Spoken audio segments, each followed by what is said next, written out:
This is Uncommonly Remarkable. We have surprisingly casual discussions about the lives and notable accomplishments of community leaders, entrepreneurs, and everyday folks like you and me. Think of this podcast as an opportunity to learn something new and to pick up on an entrepreneurial tip or two through open conversation. I'm Artis Beatty. I'm a doctor of optometry and the chief medical officer for My Eye Doctor OD. Though we will inevitably touch on topics within my area of expertise, the opinions and conversations held here are separate from my work with My Eye Doctor. Welcome to the show. What if learning music didn't have to be painful, slow, or reserved for the naturally talented? Today on Uncommonly Remarkable, I'm joined by Patrick Boylan, multi-instrumentalist, educator, and the founder of Museflow, a groundbreaking music learning app that's rethinking how we teach and experience piano. Patrick's journey is a wild one, from hating 8 years of traditional piano lessons to building a company that's helping people fall in love with music again through science, flow rate, and AI-driven feedback. We talk about what really helps people learn, why perfection is overrated, and how democratizing music education could change everything.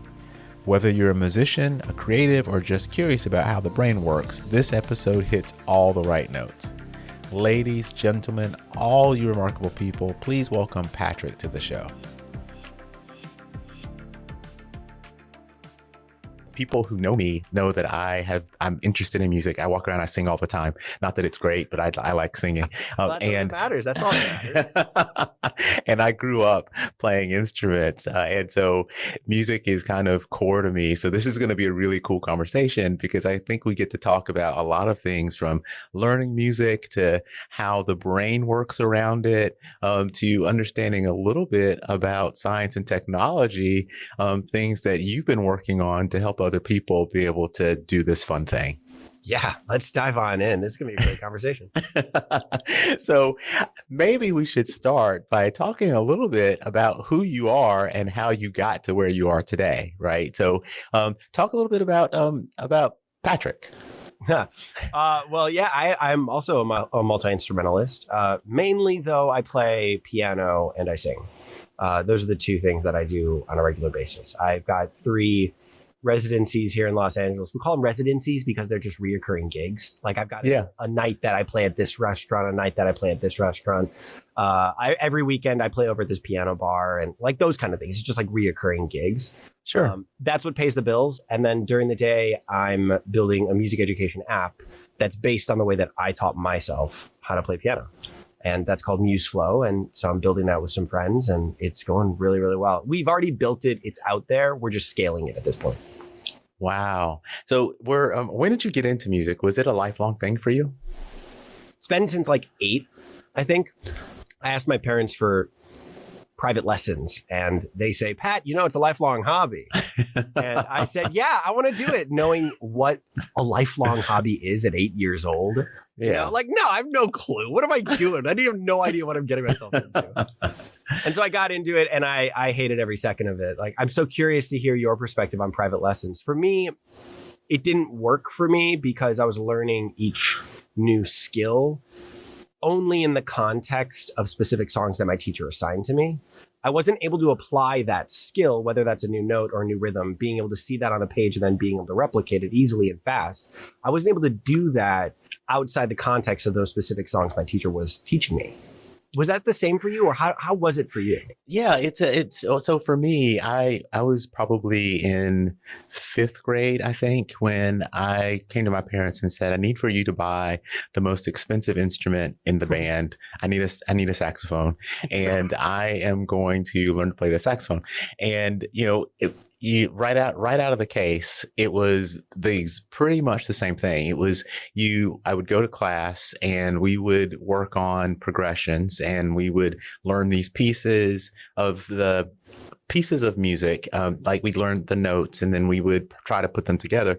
And for me, it wasn't individual lessons, it was group stuff, but then you can only move at the pace of the group, right? And so like if you're the holdup, nobody likes you because they want to move forward, but then if you're the guy who's gotten it, now you're sitting in there looking at everybody else like, what's wrong with you?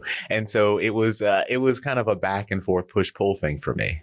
Yeah, that makes sense. Yeah, that sort of like peer pressure of it all is very interesting. Where it is, in my opinion, a very personal endeavor, learning an instrument. It's very Yeah.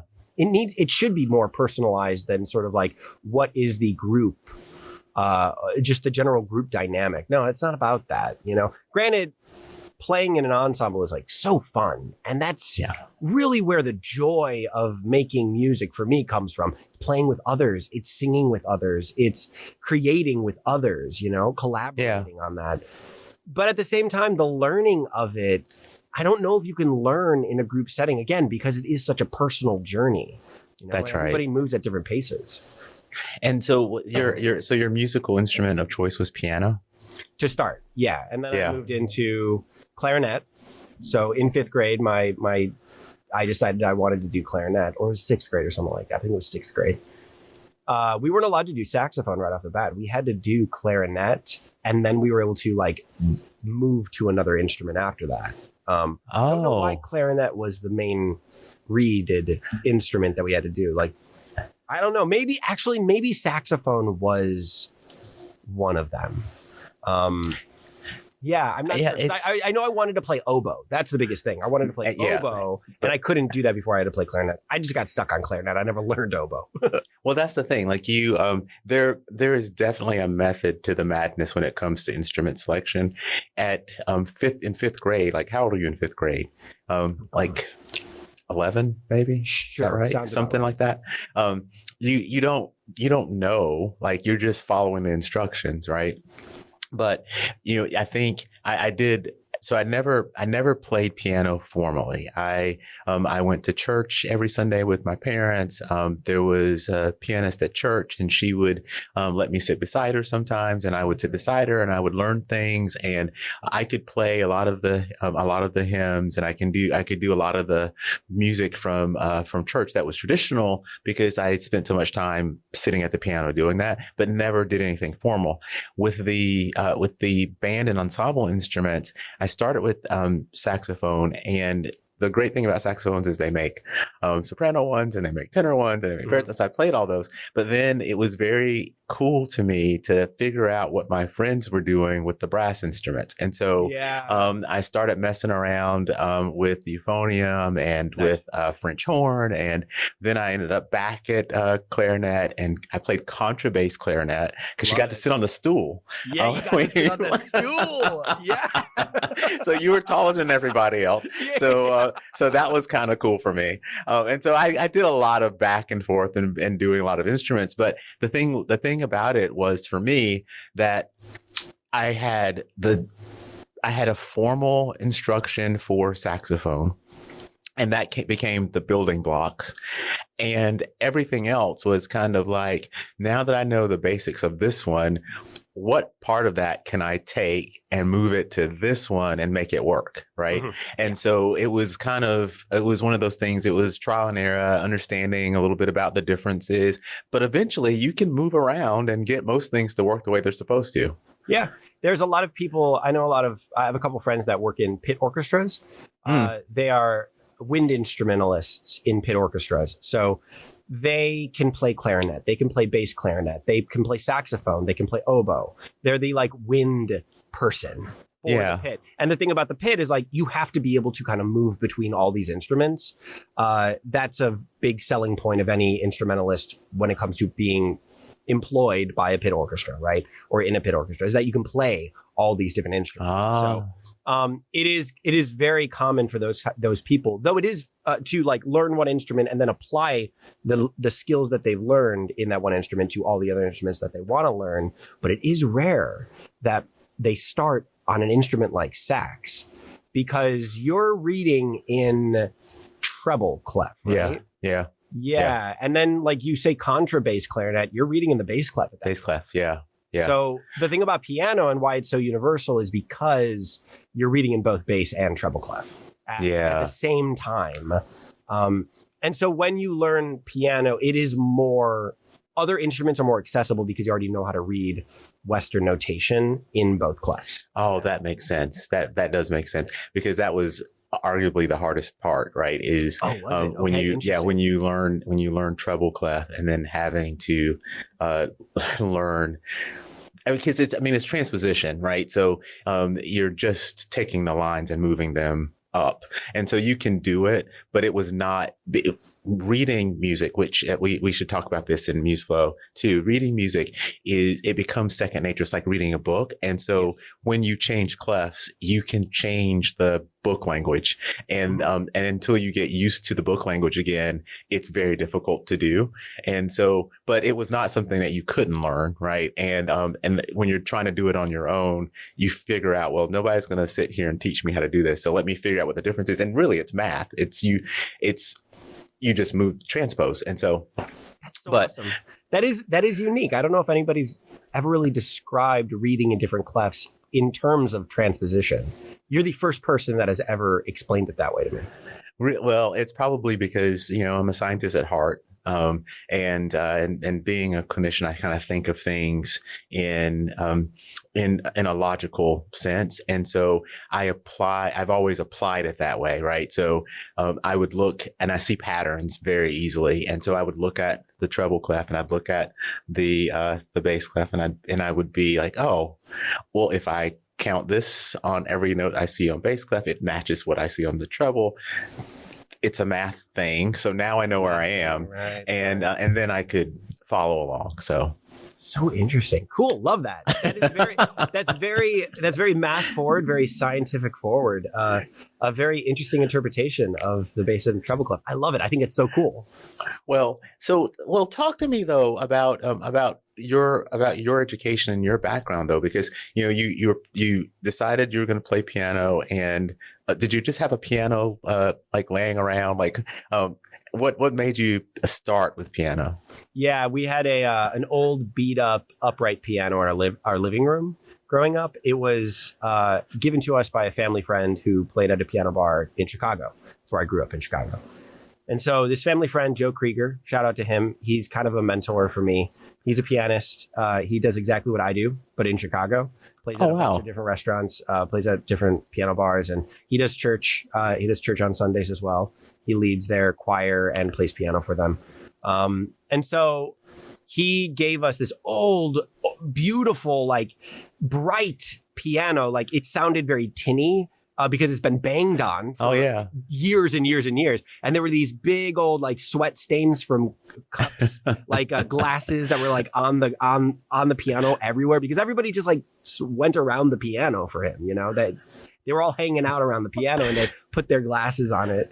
So we inherited that. Yeah. It's a beautiful. That's pretty awesome. I love that thing. And then you did this, you did the private lessons, and for how long? 8 years. Wow. 8 years. And my parents, they really made me commit to that lifelong thing. They were saying it's a lifelong hobby, and they grounded me if I didn't practice. Well, at that point, it was half your life, right? Yeah, right.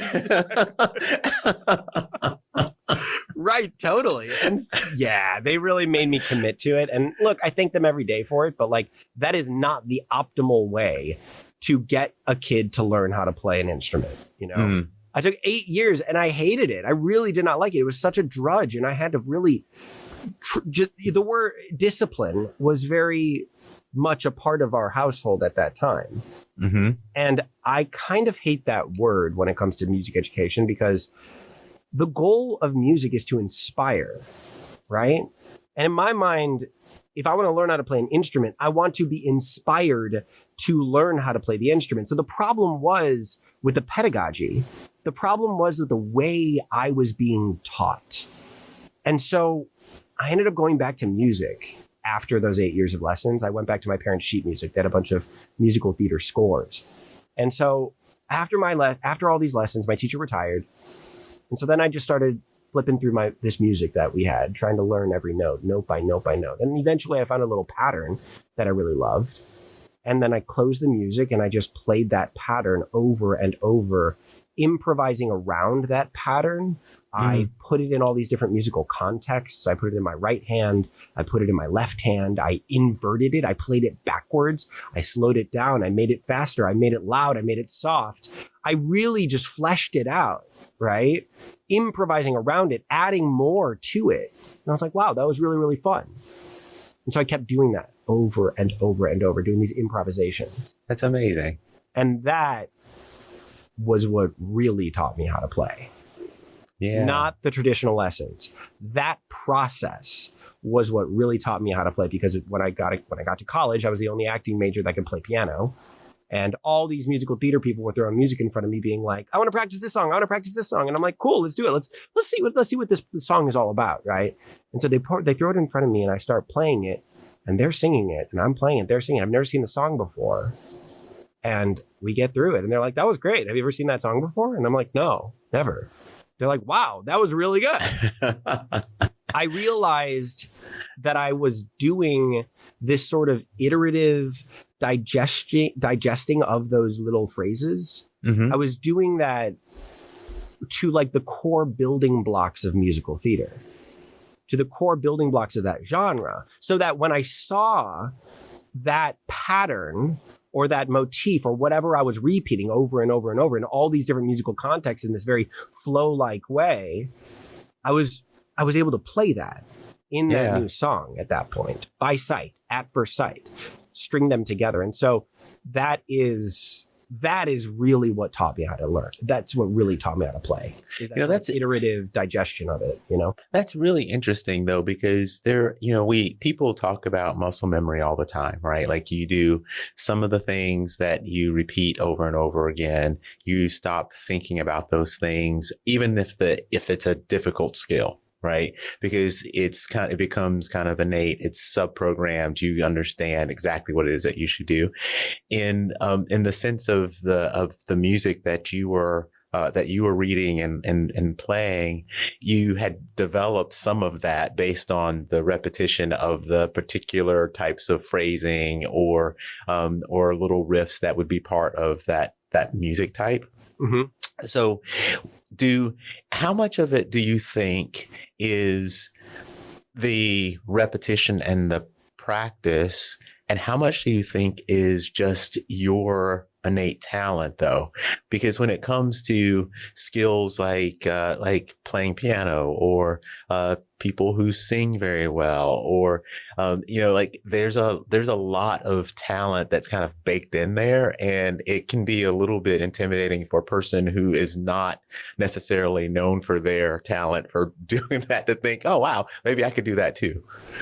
I think it's, as is everything, nature versus nurture, right? I think nature does have a part of it. You can have a predisposition to being really good at playing multiple rhythms. You can be a really good dancer. You can have rhythm just so innate within you. And some people are incredible with pitch. Like one of my great friends who doesn't sing anymore, she has some of the most incredible ear that I've heard. When she sings, she is so on pitch. She is not flat. She is not sharp. She is right there in the core of the note. Every single time, no matter what she sings. Blows my mind every single time, because she hasn't taken lessons in decades, She hasn't been in a choir in years. She hasn't sang professionally or semi-professionally in like a decade, right? Right. But she can still do it. And I think that's just a part of her nature. I think she has an incredible tonal center. And she has her understanding, her ear of that is just so pre-programmed to understand it in such a unique way and very nuanced way. Whereas I don't know if I had a lot of predispositions to music in general. My parents were artists. My dad's an actor and a singer, and my mom was an actor in college, but then she realized she had massive stage fright, and so she went into news broadcasting. Right? Oh no! So she then became a producer of news. She produced the news for years, and then went into true crime. Right. So she writes documentaries for true crime.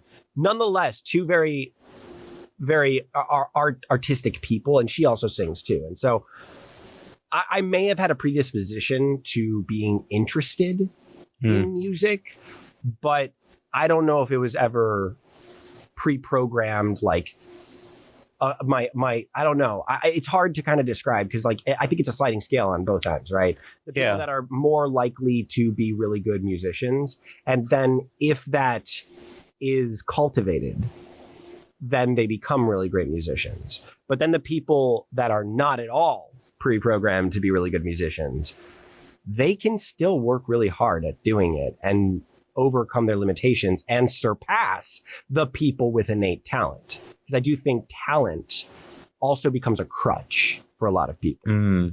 They're like, oh, I can just rely on my charisma, or, oh, I can just rely on my innate talent, right? And then so they don't work on their skills. And then they hit a plateau and they don't really know how to work at their skill. So they never go surpass it. I have some friends who are like that, unfortunately. And I think you're right about that. I think that there's definitely a difference in skill that is built and skill that is, we'll call it, given, and and the development then of the end product can be equal, or sometimes because you've worked very hard at it, you can surpass the given skill. Mm-hmm. The reason I asked that question though is really around the way people react to actually being in lessons. So, like if and I don't know exactly like when you grew up, but like for me, there was always wow, you got that right, let's move to something different. And there was always that's not so great. In fact, that's really bad. And so now we're going to have to spend a lot of time making that better. And, when you get the that's right thing, you're very excited about it. And you're like, look at me. And when somebody says, man, that's really bad, you don't know what to do. Oh my God. I don't know if I would ever have known. I don't know if I had a teacher that was like, wow, Pat, that was really bad. That's probably because you were much better at it. You actually had a teacher tell you, oh man, look, you're really bad at that. Yeah.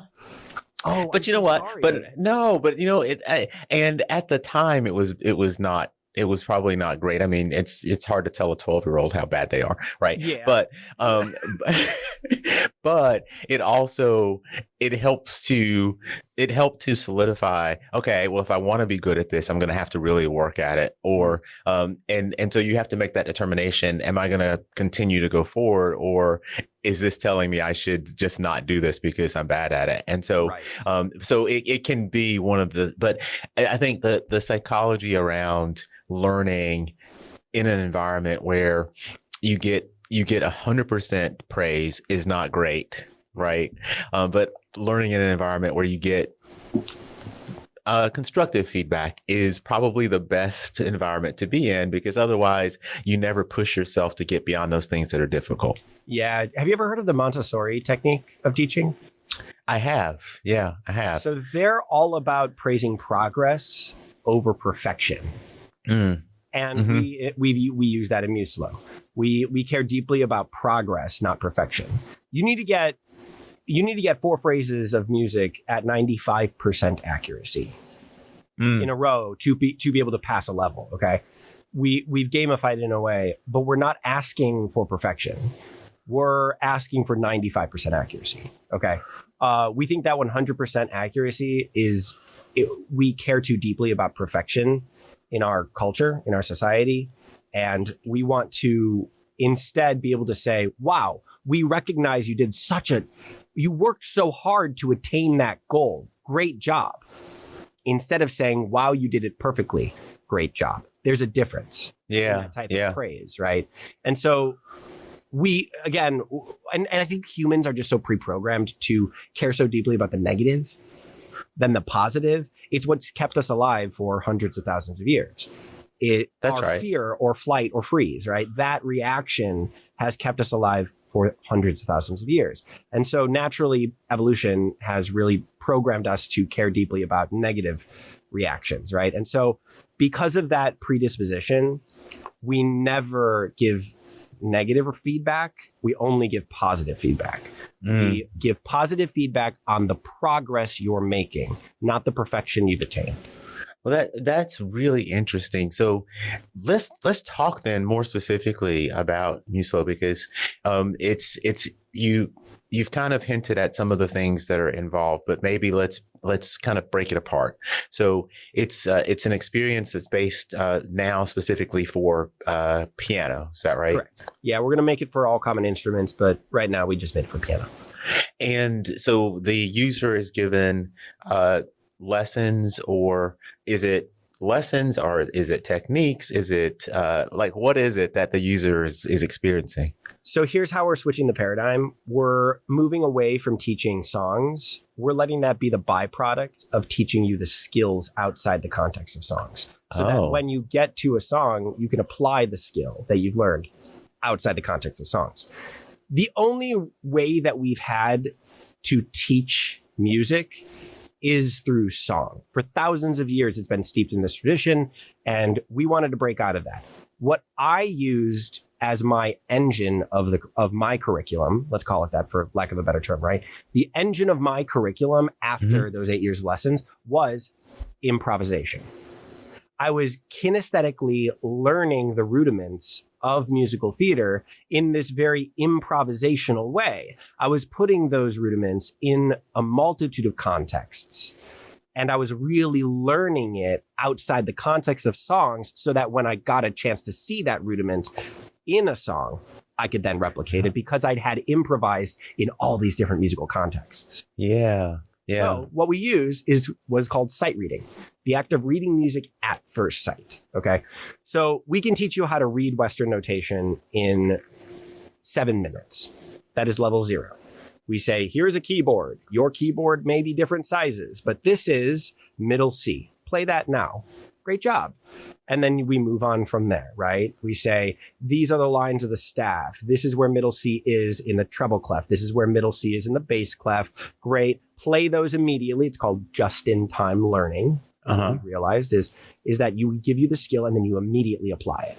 Okay. We don't care about the theory just yet. We'll let you get down that road a little bit later, right? But right now, we want to get that kinesthetic understanding of that note related to what you're seeing on screen, right? Got it. And then we get you in our first lesson. The first level is middle C, played with 3 different rhythms, quarter notes, half notes, and whole notes. And we teach you what those are. And we get the time going, right? We get that metronome counting with the cursor that's right there on the screen pulsing. And then you start to play and the cursor moves across the screen. Music is generated in this, it's always changing. It never repeats, so that you're learning this note and these 3 rhythms, not in this sort of rote way. You're learning it, again, outside the context of a specific song. Sure. Right? So that you're flowing, you're going, you're reading music that is right there at first sight. And you got to get 4 phrases in a row at 95% accuracy at the goal tempo to be able to pass that level. The next level, we add D in the right hand. The next level, we add B in the left hand. So now you got 3 notes and your first song is unlocked at that point. At the end of level 3, you can then play 4 songs that we unlock in the repertoire section so that you can apply what you've learned already to songs. And then you do the process over. We add another note, add another note, add another rhythm. We add another time signature. We add another note, another note. We add harmony at that point. Okay. We add polyphony is what it's called. Poly, multiple phonic notes, multiple sounds, playing multiple, you're playing 2 notes at one time, right? Yeah. And then you continue and progress and move forward. And by the end of unit 1, you're learning, you have 14 notes, 3 time signatures, and you're playing in harmony with yourself. And all the songs that we've unlocked throughout that game, you can then apply the skills to those songs, right? That's pretty amazing. So we are just adding another step before songs. But the key here is that the music never repeats. The music is always being generated so that it is constantly keeping you at that where the challenge meets your skill level. We're slowly progressing you through these new skills and letting you apply them immediately to this ever-changing music at first sight, so that when you have a song that's unlocked at that level, you can then learn it so much faster. That was a huge issue with me with traditional lessons. I was learning how to practice songs. I wasn't learning how to play those songs, if that makes sense. That makes a lot of sense, because there's a difference, and it's a subtle difference, but once you understand the difference, you really do see that if you're like rehearsing to play a song is a lot different than learning the song. And it's I think about it in terms of singing things, right? Like if you're going to sing things, like if you're just rehearsing if you're learning the song, you're thinking about all the emotional piece. You're thinking about all of the different parts that go into it, versus if you are just learning the lyrics or learning the rhythms or the notes for that song. Right. Totally. Yeah. I think because then if you're just learning the song to play it like technically proficient, right, you're not getting to the fun part, which is musicianship. It's, well, why do you want to play it that way? And how do you want to play it that way? You get to choose how you want to tell that story. And sometimes a lot of it, it's often written down for you, right? It's often written down, you got the crescendos, decrescendos, this is staccato or legato, whatever, right? You've got all of the dynamics and all of the articulation. But then underneath that and inside of it, you can choose the multitude of ways that you can play that crescendo. And that is really where the fun part of playing music is. So yeah, so it was one of those things where I was realizing that I was learning how to play those songs just technically by rote. Yeah. And I wasn't having the fun of being able to play. It was only in private clarinet lessons where my teacher was like, okay, cool. You're successfully playing the song technically proficient. Let's talk about musicianship at this point. Let's talk about dynamics and crescendos. Let's really flesh it out for, what the competition that we did was solo and ensemble. Right. And so we always did that. And so my solos were so fun because I was able to just truly tell that story and care about the emotion of it all. Again, at the end of the day, it's just storytelling, right? Reading is reading. Yeah. If you didn't know how to read, then you can't really tell a story. Now, let's get you to a place where you can read proficiently and fluently, and then you can really imbue those words with emotion. It's the same analogy with music, Let's imbue the music, the notes that you're playing with the emotion behind it. We just want to get you there faster. But when you think about doing it the way that Museflow does, do you think it plays with a different part of the learning structure or the way the brain processes learning? Since you're trying to build a flow to be able to get into, the gamification is there's a reason that games are fun, right? And so talk to me a little bit about how you think about that relative to learning and how Museflow is set up to enhance the way people learn. If you're always battling against the process of being taught, you're automatically set at a disadvantage. Okay. Now, if you're relaxed and you're open and you're enjoying the process of skill acquisition, that's a whole different story, man. That's a whole different ball game.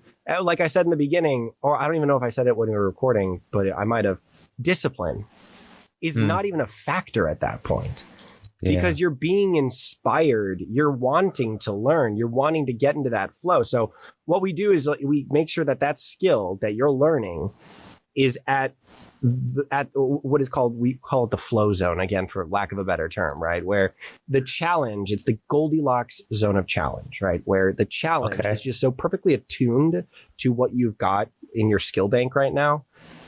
It's just a little bit outside of your skill range, so that you're not frustrated by how hard what you're learning is, and you're not bored because it's just so easy, right? Right. You can find where that is for yourself. We're going to automate that process a little bit later down the road, where we get you into a flow and you're playing phrases that slowly but surely just ratchet up the difficulty, and then you're there in that flow state.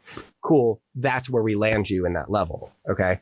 That's going to be a little later, but right now you can find where that skill that you want to learn matches your understanding or your knowledge, your skill bank, right? And so, that flow state, what it does is it lowers your heart rate.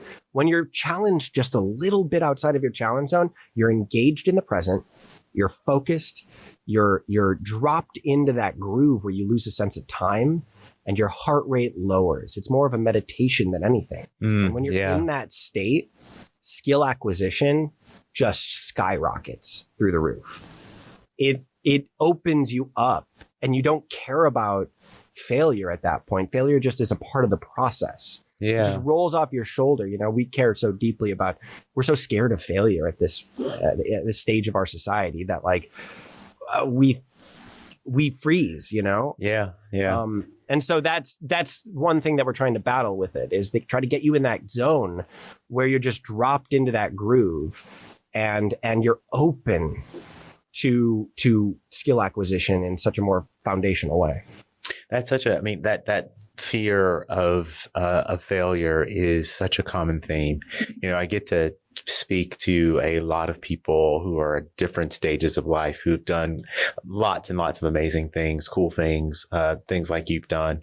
And thematically, there's a conversation that always happens around being afraid to fail. So people, they give in to the fear and they don't actually push to be successful.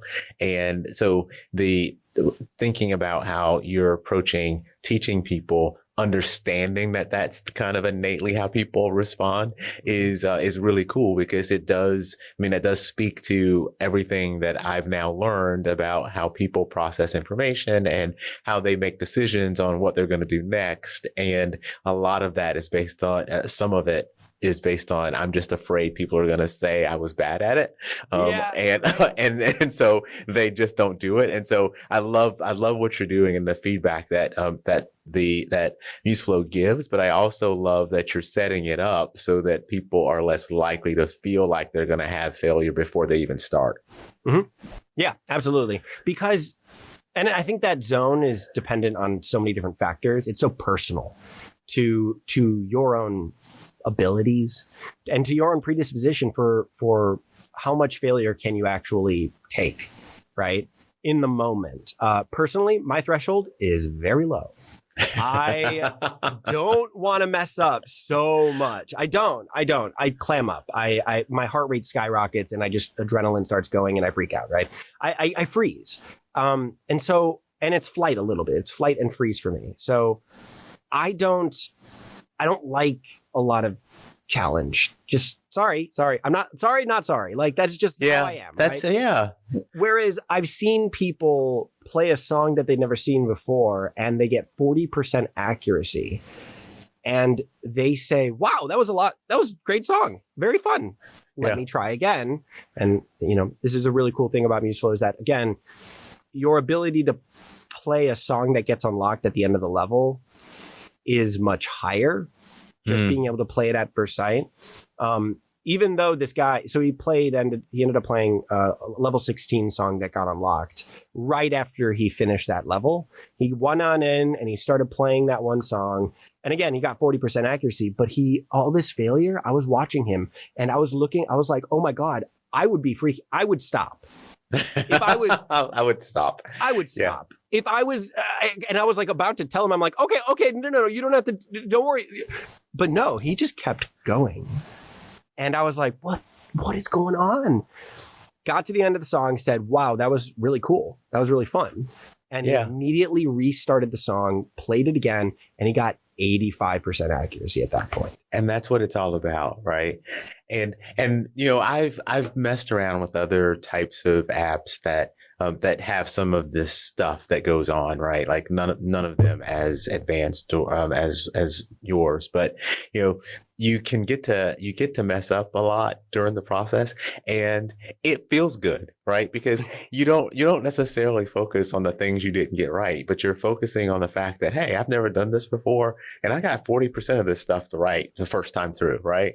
And then glass half full sort of thing. That's right. But then you learn as you go through the first time, and so by the time you see it the second time, you're like, oh, wait a minute, I saw this before. Now I'm nailing some of the stuff that was a surprise to me, and so I feel like that guy. I'd be like, no, I did great. I'm not going to stop. Awesome. That's so awesome. Your threshold for failure is so much higher than mine. And again, no fault on me. Like this is a personal thing. It's so personalized. And I think this is something that nobody's really ever talked about. It's like, when it comes to learning, when it comes to skill acquisition and education, if we can get to a place where we're personalizing that learning to the individual, I think there's something there. I wonder what a world would be where we were all kind of learning separately. And then what we did was immediately applied what we had learned to a group activity. Okay. There might be something there. And it's so personal. It's based on how you're doing and how you like to learn. Right. And that's kind of where we're going with this, right? That's the future of Museflow, where we can understand.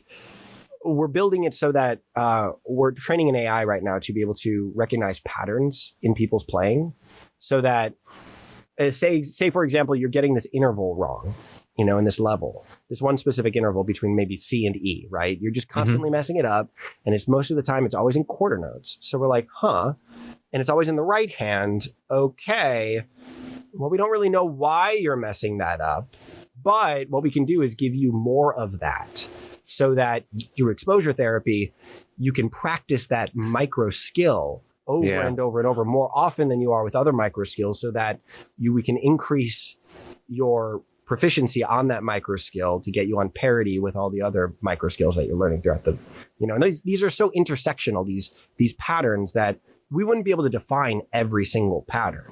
So that that's why we have to kind of train an AI to be able to recognize those patterns. Because there's billions. There's billions of patterns that might occur in a user's playing. So we can't define those right off the bat. But that's the power of having access to and using AI in a way that can enhance what you're able to do, right? Yeah. So because if I were to rewind and go way back, and the first time I picked up a French horn or the marching equivalent, the mellophone, and tried to mess around with it, if I had some AI that could help me understand what in the world I was doing wrong over and over again, then it would have been cool, right? Like, it would have been a neat way to learn things, which I think is one of the big advantages of all the changes in technology. We've never been able to do this before. Yeah. And now we can, which I think is going to open up the door for a lot of people who are maybe, again, afraid to go down the learning path. Yeah. Yeah. And we're building it so it's very lightweight. It's not going to be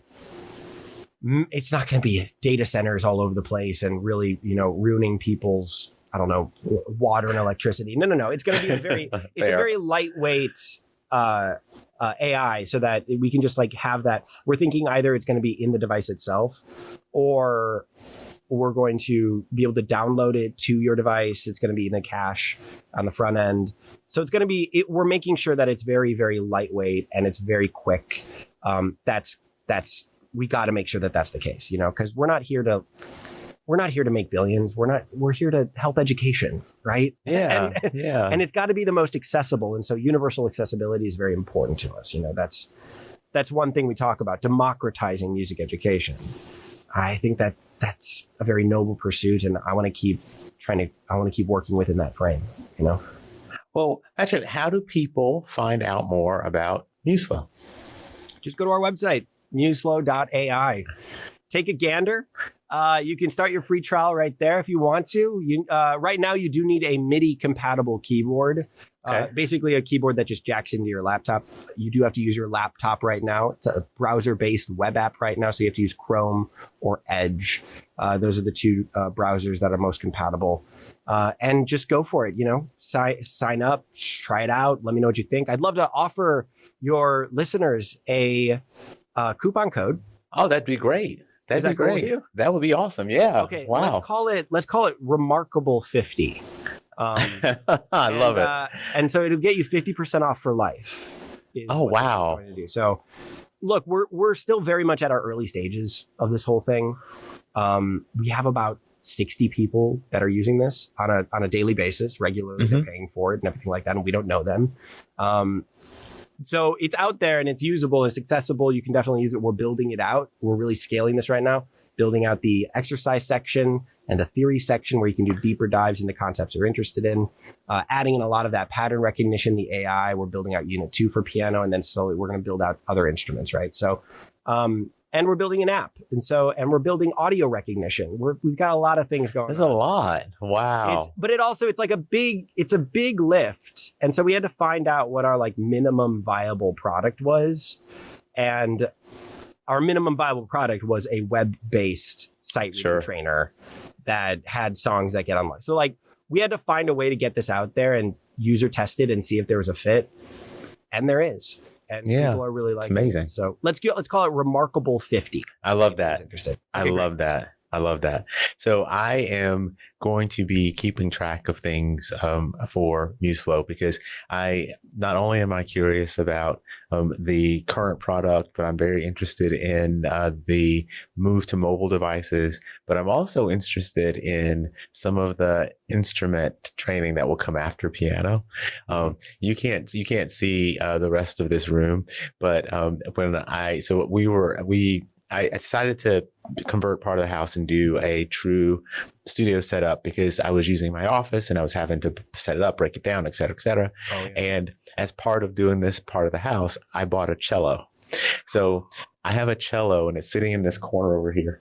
And I have never played a string instrument before. Sir. But I started thinking, you know what? Cello, the strings are farther apart. If I'm going to try this, I can probably be better to try it on cello. So I eventually have to have cello lessons, but here's the plug for you guys to move to cellos so I can use Museflow to learn to play this cello. 100%, man. Give it 2 to 5 years and it'll be ready for you. All right? Fair enough. Yeah. Fair enough. That's so awesome. I love your predisposition to wanting to learn all these different instruments. That's so cool. And it sounds like it came very organically for you too. Started off with sax, and then because you were in church, you were very interested in the piano. Yeah. And so you sat next to your. How did that happen? Just out of curiosity, if you don't mind me asking. No, I don't How mind. did you facilitate you sitting next to the pianist? Was it a family friend, or did your parents facilitate that? No, I would go and talk to her before service would start and after service would start. And then I would go to choir practice that was not my choir practice. And I would listen to the other choir's practice and I'd watch her. And she eventually just said, stop being a stalker. Or like, and I was like, I'm glad you said something because I was just gonna keep sitting here watching you forever and ever and ever. And so so I got to come and sit next to her, and I would share the bench, and she would play things, and I would watch her play things, and then I would try to mimic that like an octave below, or a couple of octaves below, so that I could actually do it while she was doing it. And eventually she would quietly sit on the side and I would play the music. And then she would swap back when it was stuff that I didn't know. And it was kind of cool because people never really knew. Like my parents would know, because I'd come home and tell them, well, during that part of the service, that was me, that was not her. And That's so cool. Yeah. And so, but it was a really cool experience. Wow. Awesome. Good for you for like tenacity, man. Just like sitting there because you're interested in the instrument. Wow. Bold. That's awesome. Yeah. That's really cool, fun. Man. It was fun. I think what a life lesson, right? If you're interested, just make it happen, man. Just like go That's right. and sit and watch and digest. And then eventually somebody's going to notice and be like, do you want to join? Yeah. Yeah. And I try to be open to that today, right? So if I notice there's a kid or a person who's really just interested in whatever it is that is going on or that I'm doing, like I always try to, do you want to help? Do you want to, because people, they don't get that all the time. Right. No, and so it'd be a shame for someone who, wanting to learn something and they don't necessarily say anything if you don't kind of give them that opportunity. And so I try to do that all the time. So it really is a shame if they have an interest in something and the process to entry for a lot of these things to like learn it traditionally is like, it's just so high. Yeah, exactly. Exactly. And so to open up those doors in this sort of mentor mentee sort of way, I love that. I feel like we need more of that in our world. Yeah, I think it's part of the reason that I really enjoy being able to have conversations with people like you. People ask me often, how come you decided to do a podcast. And part of it was that I spend a lot of windshield time for work. And so in my travels, you hear the news. It is never really good. You hear all of the infamous things, but you don't really get to spend time listening to people talk about things that are positive or doing things that are for the good of everybody, right? And so I thought to myself, I know some of these people. I could talk to some of these people. I'm going to find people who do good things, and we're going to talk about it. And so here we are. That's so cool, man. And yeah, I couldn't agree more. I mean, I think that goes back to our predisposition for needing the negative information to like guide our lives moving forward. Just I think we care again. So I said this before, we like care so deeply about the negative because it's kept us alive. And unfortunately, that's the most clickbaity thing. That's the newsworthy thing. It is. It is. You know, it's what our news cycles are. It is informing the public of the negative things going on in the world so that we can better prepare for the future. Hopefully, you know, crossing our fingers that the news does help us prepare for the future. For sure.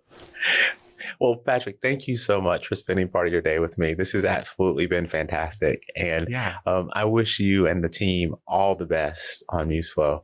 But I'm holding you to it. So if you're getting emails from me about where's the cello, like I'm really serious about that part. Okay, great. Yeah. So we're building out the audio recognition right now, which is like you can have your device sitting there wherever it wants, and it'll listen to you. Okay. Yeah. Because there isn't like a MIDI compatible cello right now, right? And so we need to be able to open the doors. This is another version of opening up the door. This is just a part of that, right? That's right. Getting this audio recognition in there. And so a lot of our competitors have that. We want that too. That'll allow us to open it up for other instruments. And then it's just about writing the pedagogy in this sort of like flow, iterative skill acquisition outside the context of songs sort of way, you know? And so, we'll hit you up when we have questions on that. Sure. That sounds great. It's been fantastic to meet you. And hopefully we'll get to talk again soon. Yeah, you too, man. Thank you so much for having me. If you've made it this far, then I have to thank you for your time. I hope you've learned something new and enjoyed listening to the discussion as much as I enjoyed having it. I'd love to hear from you about the show because we're working really hard to bring you great content and the feedback really helps us get better. If you like what you've heard or watched, for those of you who are streaming out on YouTube, then take a split second to give us a thumbs up or a like. It really helps other people like you find the show too. And no one likes to miss out on the good stuff. So go ahead and subscribe and hit the notification bell so you don't have to wonder when or if there's a new episode. And until next time, stay remarkable.